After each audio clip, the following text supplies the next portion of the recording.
Oftentimes, what happens in altered states of consciousness is that we're raising our awareness.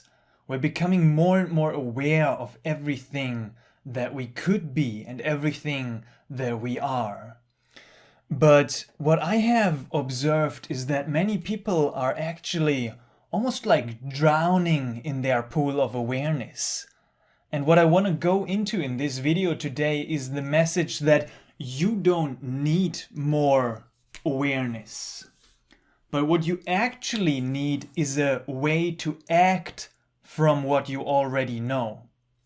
Because you have had the profound self-awareness in a non-ordinary state of consciousness.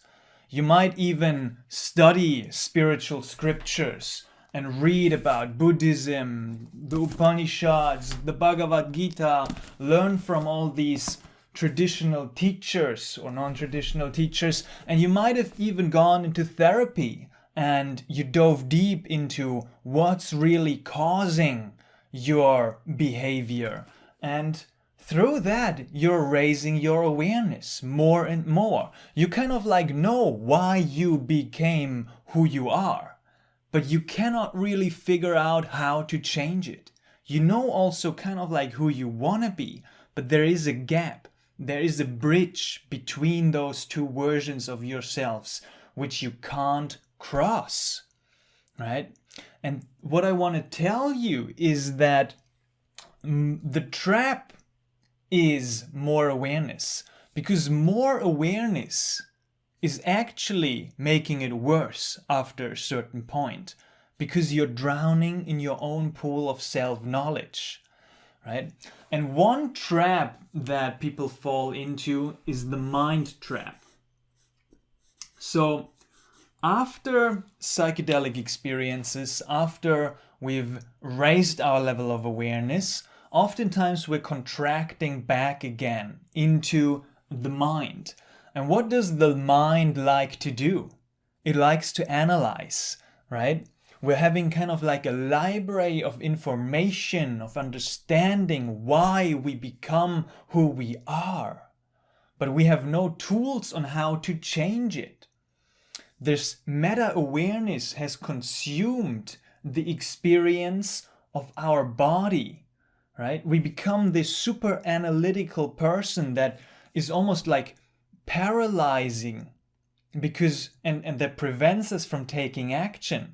Because we're not feeling what's really present, because the mind is pulling us back into kind of like reading another concept, looking at another reason why we become what we are, right? But we're not really feeling it. We're analyzing the feeling. We're analyzing the bliss that occurred in the psychedelic high, but we're not living it. So this is actually what I call also the insight trap. It's the search for more and more insight, which keeps us going back, right, to another altered state experience. It keeps us going back into another loop of thinking and analyzing. And this brings about more awareness. But what do we not need? We don't need more awareness, because that awareness is paralyzing us because we've got too much of it.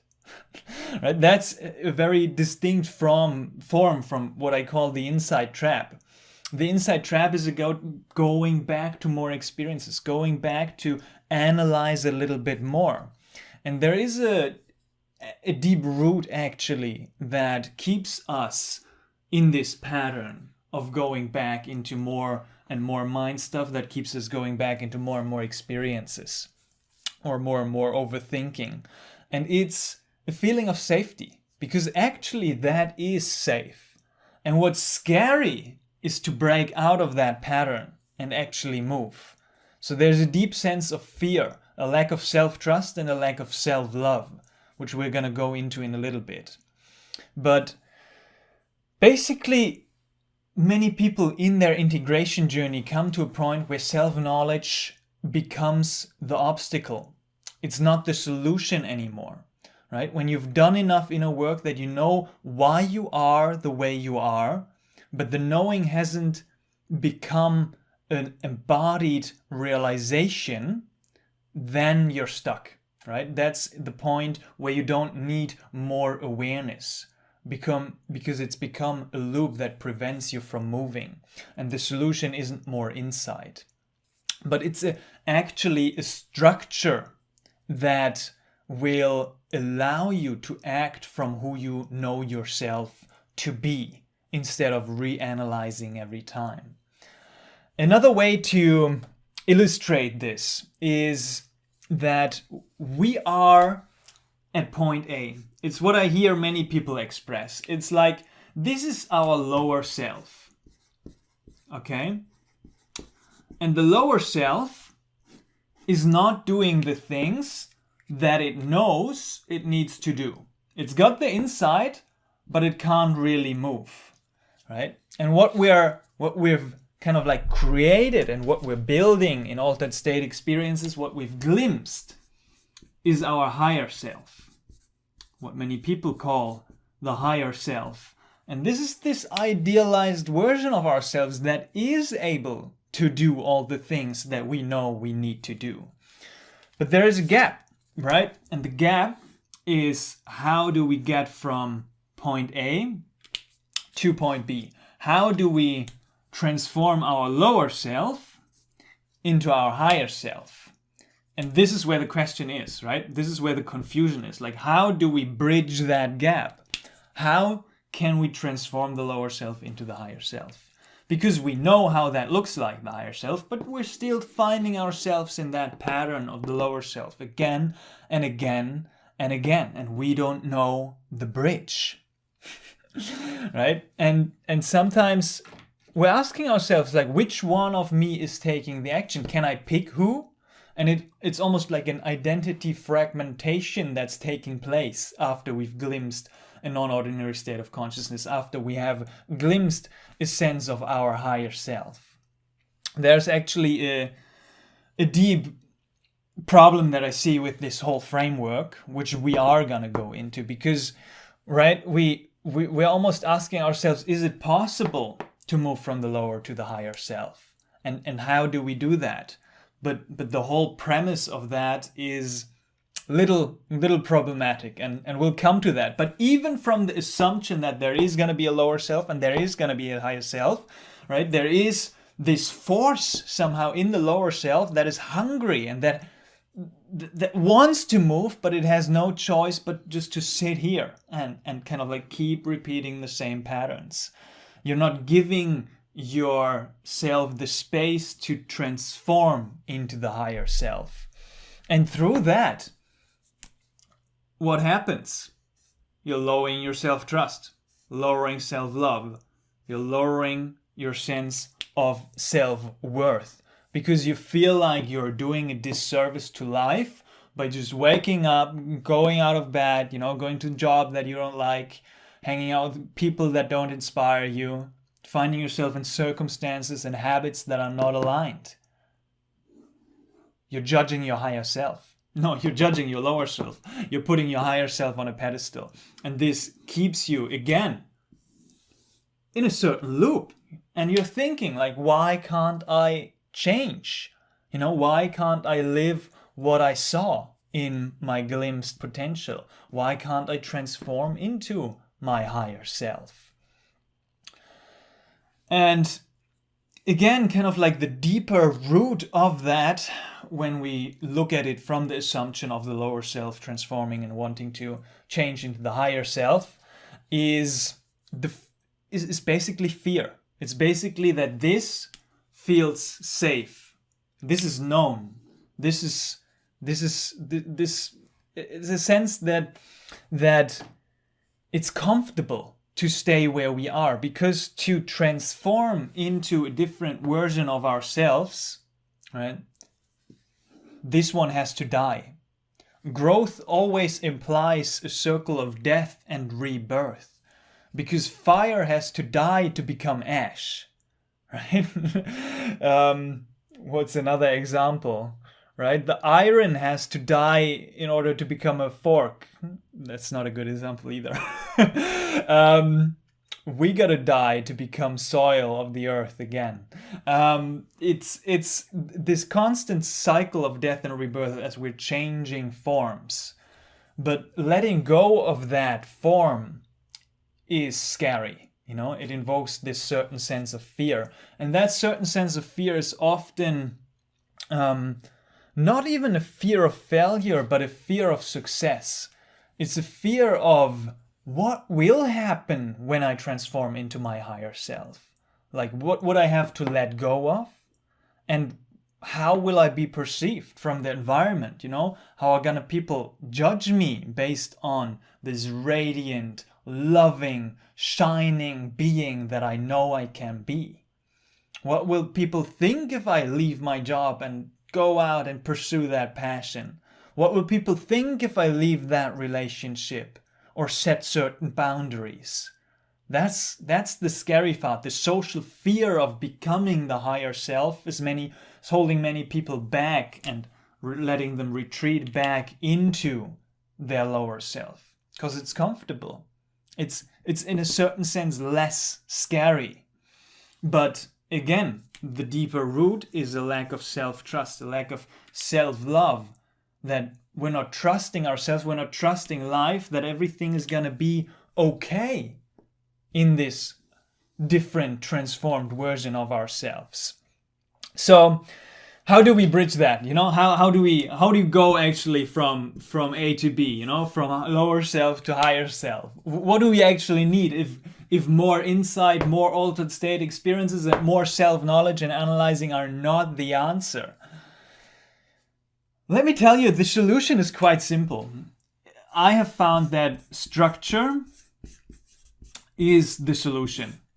And I don't want to overcomplicate it here, because overcomplication and complexity brings us back to the overanalyzing and to the mind. The solution is action. That's it.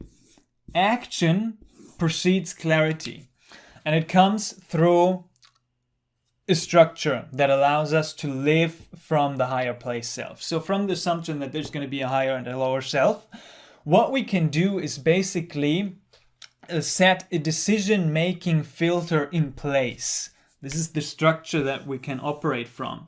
And it's coming from this self-knowledge. Our mind has analyzed, and it loves to analyze. It feeds the structure. What I like to do with my coaching clients, first thing that we do when we work together, is we identify core values. When we identify our core values, what's most important to us, we can take these core values, put them into structure that allows us to basically say, is what I'm going to do and what I'm about to do helping me to live in alignment with my core values? Is it going to feed my integrity, basically? So every action has a simple decision-making mechanism that is based on the structure of core values. It's a values-based decision filter. It's not another journaling exercise, not a reflection practice, not more thinking, but it's a literally daily tool that you can apply in each and every situation. Of like, after I shoot this video, I kind of like want to grab that phone because it's a pattern that I'm in. It's my behavior of my lower self. But I ask, is this behavior of grabbing my phone and this automatic pattern that is craving distraction or dopamine hits in alignment with my value of health? And I say, no. Obviously it's not. Neither for my mental health nor for my physical health are these screens healthy. So what might be an action that's more in alignment with my value of health? Oh, it might be to cook a really good meal and to just enjoy a really good meal, right? So this values-based decision filter can help us to bridge the gap from our lower self to the higher self. So we identify the values, the ideal values of our higher self. We see what are the values that our lower self is actually acting upon, and we can more clearly see that gap and bridge that gap through action, right? The answer to clarity is not more overthinking, but it's actually more action, because action precedes clarity, right? Micro commitments can help us to basically just move and experiment and fail in order to find out and gain momentum, right? Basically, we want to move. We want to just move into the version and from actually the version that we aspire to be. That's the bridge. You know, you don't think your way there. You act your way into that, into your purpose, into your values. And that's basically the bridge. So to close off this video, first of all, if you feel inspired by this and if you want a certain sense of accountability and support in bridging that gap from your lower self to your higher self, from what you know you need to do and the fact that you're not doing it, an accountability partner and a coach can actually help, and that's what I'm offering. So if you're curious about that, DM me the way pathway on Instagram, or you can book a call directly and we can get into a conversation of what's actually holding you back and how we can get you from the place where you are to where you know you want to go, basically. If that resonates, tell me. But to break the whole assumption of this video and the way of thinking about lower and higher self, I want to kind of like end with a little bit more nuanced spiritual distinction. From my point of view, from my embodied integration and experience, what actually holds us back is the whole notion of a lower self and the notion of a higher self. Because the very fact of defining and making the distinction between a lower self and a higher self is creating the gap. Okay? So my question, just as a little inspiration, is what would happen if you were to erase that distinction and say there is no lower self and there is no higher self? What would be left? You know, what if that distinction collapses? How would you live? And what would that change? It's a very nuanced and interesting distinction, because from my point of view, what is emerging is just one, right? It's you just being whole already, you know? You just are what you are, and what comes from that is a certain sense of responsibility. You probably can't read that anymore, but it's a certain sense of responsibility that emerges from that. It's the death of Maya, the death of the illusion of separation. So in the broader spiritual sense, there is only one being, Ik Onkar, they say in Sikhism. Para Brahman, they say in Hinduism, right, and Vedanta. It's more like the formless aspect of it, but there is only one. And from that one, the natural kind of like integrity is emerging automatically.